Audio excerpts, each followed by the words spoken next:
15th lesson, Emperor Akbar. Are you ready for seminar, Arohi? Yes, I am ready for seminar. Okay, start.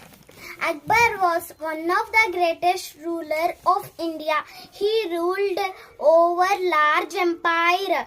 He is often called Akbar the Great. Akbar was born in 1542.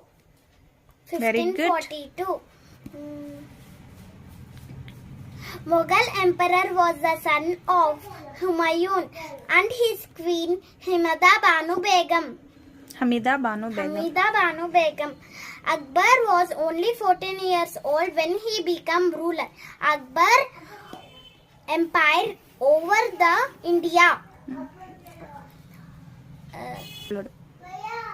Akbar ruled over India 1556 to 1604.